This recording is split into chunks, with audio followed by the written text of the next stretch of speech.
नमस्कार दोस्तों, राधे राधे, हरे कृष्णा। आप सभी को भाई बहन के अटूट प्यार और विश्वास के त्योहार रक्षाबंधन की हार्दिक शुभकामनाएं। जैसा कि हम सभी जानते हैं कि सावन माह भगवान शिव जी की भक्ति का माह माना जाता है। इस माह में शिव भक्त भगवान शिव जी पर जल अर्पित करते हैं और अपने सभी मनोरथ सिद्ध करते हैं। इस पवित्र माह में पूरा संसार शिवमय हो जाता है और इसके साथ ही श्रावण मास की पूर्णिमा के दिन रक्षाबंधन का उत्सव भी मनाया जाता है। इस दिन बहनें अपने भाइयों की कलाई पर लाल और सुनहरे धागों से बनी राखी बांधती हैं। इस बहुमूल्य उपहार के बदले में भाई अपनी बहनों की जीवन भर रक्षा करने का वादा करते हैं और उन्हें उपहार देते हैं। मित्रों, क्या आप जानते हैं कि रक्षाबंधन का पर्व कैसे शुरू हुआ था? किस प्रकार एक भाई अपनी बहन को रक्षा का वचन देकर उसके लिए प्रतिबद्ध हो जाता है और जीवन भर निस्वार्थ भाव से अपनी बहन की रक्षा करता है।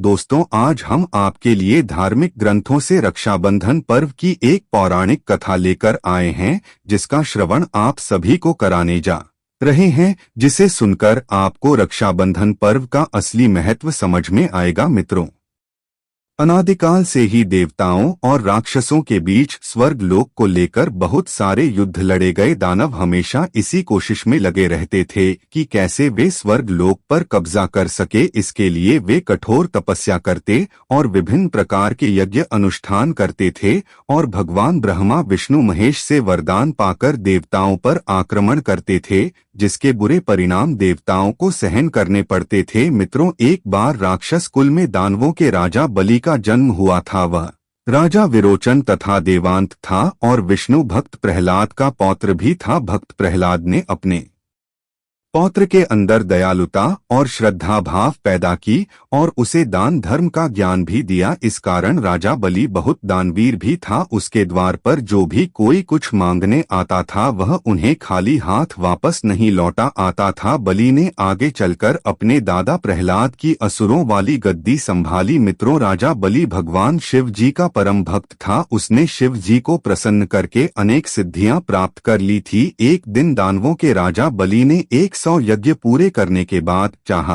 कि उसे स्वर्ग की प्राप्ति हो, इसलिए वह यज्ञ करने लगा। राजा बलि की इस मनो इच्छा का भान देवराज इंद्र को हो गया। वे चिंतित हो उठे। इंद्र ने सोचा कि यदि बलि ने 100 यज्ञों का अनुष्ठान पूरा कर लिया तो उसे हराना हम देवताओं के लिए मुश्किल हो जाएगा। यह सोचकर देवराज इंद्र का सिंहासन डोलने लगा। वे घबरा गए और भागकर भगवान विष्णु जी की शरण में जा पहुँचे और उनसे प्रार्थना करते हैं, हे प्रभु, रक्षा कीजिए। मित्रों, देवराज इंद्र के इस प्रकार विनती करने पर भगवान विष्णु कहते हैं, हे देवराज, क्या हुआ? आप इतना चिंतित क्यों हैं? तब इंद्रदेव कहते हैं, हे प्रभु, दानव राज बलि भगवान शिव जी से वरदान प्राप्त करने के लिए 100 यज्ञों का अनुष्ठान कर रहा है। यदि वह इन यज्ञों को पूर्ण कर लेता है और उसे भगवान शिव जी से वरदान प्राप्त हो जाएंगे तो वह स्वर्ग लोक पर आक्रमण करके उस पर अपना कब्जा कर लेगा। कृपया आप मेरी मदद कीजिए। इंद्रदेव के विनती करने पर भगवान विष्णु जी वामन अवतार लेते हैं और ब्राह्मण वेश धारण करके राजा बलि के यहाँ भिक्षा मांगने पहुँच गए। राजा बलि ने कहा, हे ब्राह्मण देव, आप हमारे द्वार पर आए, आपका स्वागत है। कहिए, हम आपकी क्या सेवा कर सकते हैं? तभी ब्राह्मण रूप धारण किए हुए श्री हरि विष्णु ने राजा बलि से भिक्षा में 3 पग भूमि मांग ली। राजा बलि अपने वचन पर अडिग रहते हुए भगवान श्री विष्णु को 3 पग भूमि दान में दे दिया। भिक्षा मिलते ही श्री हरि विष्णु ने अपना विराट रूप धारण किया और वामन रूप में भगवान ने एक पग में स्वर्ग और दूसरे पग में पृथ्वी को नाप लिया। अभी तीसरा पैर रखना शेष ही था। यह देखकर राजा बलि के सामने संकट उत्पन्न हो गया। इसे में राजा बलि ने सोचा, यदि वह अपना वचन नहीं पूरा कर पाएंगे तो अधर्म हो जाएगा और उनका वचन भंग हो जाएगा। आखिरकार राजा बलि ने अपना सिर भगवान के आगे कर दिया और कहा, ब्राह्मण देव, तीसरा पग आप मेरे सिर पर रख दीजिए। वामन भगवान ने ठीक वैसा ही किया। श्री हरि विष्णु के पैर रखते ही राजा बलि परलोक पहुंच गए। राजा बलि की दानशी और वचन का पालन करने पर भगवान विष्णु राजा बलि से अत्यंत प्रसन्न हुए और दैत्य राज बलि से कहा, हे दैत्य राज, मैं तुम्हारी दानशीलता से बहुत प्रसन्न हुआ। इसके बदले में तुम मुझसे कोई एक वरदान मांग सकते हो। तभी राजा बलि ने विष्णु से कहा, हे ब्राह्मण देव, आप रात दिन मेरे सामने रहना, मुझे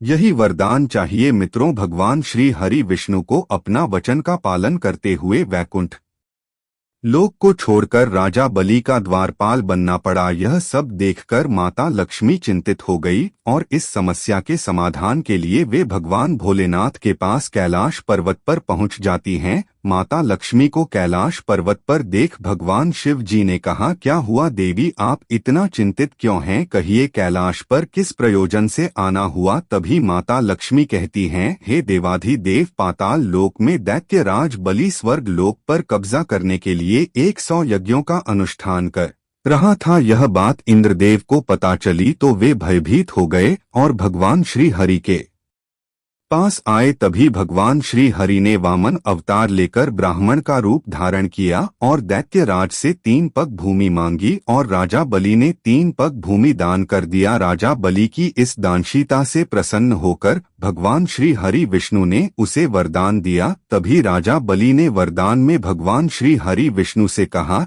कि वह रात दिन उनके सामने रहे और तभी से वैकुंठ लोक का त्याग करके भगवान श्री विष्णु जी पाताल लोक में निवास कर रहे हैं। मित्रों, माता लक्ष्मी की यह बात सुनकर भगवान भोलेनाथ ने कहा, हे देवी, दैत्यराज बलि बहुत ही दयालु और वचनबद्ध पुरुष है। तुम पाताल लोक में एक कन्या का रूप धारण करके जाना और दैत्यराज बलि को किसी बंधन में बांध लेना, तभी आप प्रभु विष्णु को वापस बुला सकती हो। यह सुनकर माता लक्ष्मी भगवान शिव जी को धन्यवाद करती है और कैलाश पर्वत से प्रस्थान करने लगती है। तभी भगवान शिव जी माता लक्ष्मी से कहते हैं, हे देवी लक्ष्मी, मैं तुम्हारी सहायता हेतु अपने नाग वासुकी को आपके साथ जाने का आदेश देता हूँ। मित्रों, माता लक्ष्मी नाग वासुकी के साथ पाताल लोक पहुँचती है और वह पहुँचकर एक कन्या का रूप धारण करती है। वे राजा बलि के पास पहुंचकर दैत्यराज बलि से मदद के लिए निवेदन करती है।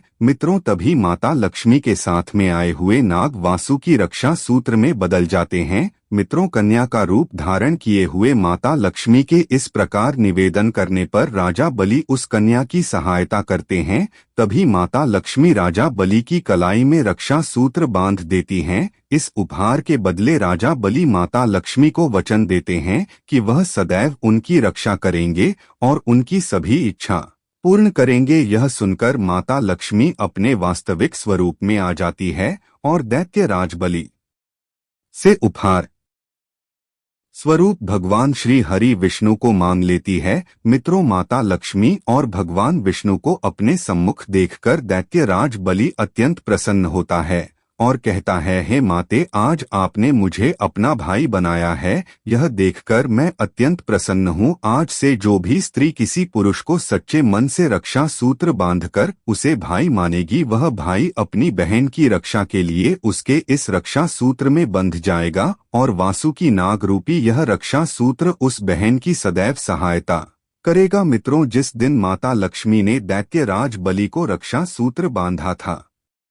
उस दिन श्रावण मास की पूर्णिमा थी। उस दिन से ही रक्षाबंधन का पर्व मनाया जाने लगा। प्रिय मित्रों, आइए अब आपको एक और सत्य और पौराणिक कथा का अवलोकन कराते हैं। मित्रों, देवपुर नामक नगर में अमर नाम का एक लड़का रहता था। उसकी 4 बहनें थी। चारों बहन भाई एक साथ रहते थे। वे चारों भाई बहन अनाथ थे। जब वे सब छोटे छोटे थे तभी उनके माता पिता की किसी दुर्घटना में मृत्यु हो जाती है। जैसे तैसे वे अपना गुजारा कर रहे थे। एक दिन अमर को भूख लगी।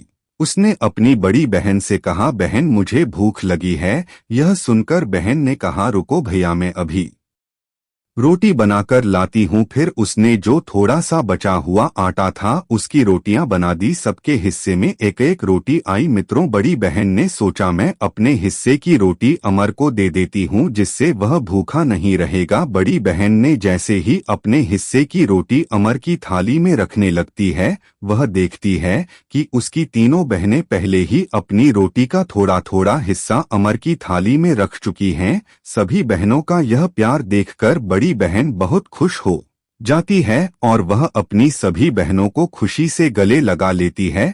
फिर बड़ी बहन कहती है, मेरी प्यारी बहनों, तुम सब बहुत समझदार हो। माँ और पिताजी के जाने के बाद अमर बहुत उदास रहने लगा था। हमें अपने भाई को हर खुशी देनी है, खुद को कितनी भी तकलीफ हो जाए पर हमारा भाई हमेशा मुस्कुराता रहे। अब से हम यही कोशिश करेंगे, इसके लिए हमें चाहे कुछ भी करना पड़े। फिर बड़ी बहन ने कहा, मैंने गांव के जमींदार से बात कर ली है, वह हम सबको अपने खेतों पर काम दे देंगे। हम सब मिलकर खेतों में मजदूरी करेंगे और जो पैसे मिलेंगे उससे अपने भाई को शहर में पढ़ने के लिए भेज देंगे। मित्रों, वे सभी बहनें अमर को पढ़ने के लिए शहर भेज देती हैं। अमर पढ़ने लिखने में होनहार था, उसे जल्द ही नौकरी मिल गई। नौकरी मिलते ही वह धीरे धीरे अपनी बहनों से दूर होता चला गया। एक दिन उसने बहनों से बिना बताए ही संध्या नाम की लड़की से विवाह कर लिया। यह खबर जब चारों बहन को पता चली तो वह बहुत दुखी हुई, किंतु अमर को अपना छोटा भाई समझकर माफ कर दिया। कुछ दिनों बाद रक्षाबंधन का त्योहार आया। तभी छोटी बहन ने कहा, दीदी हमें अमर की याद आ रही है।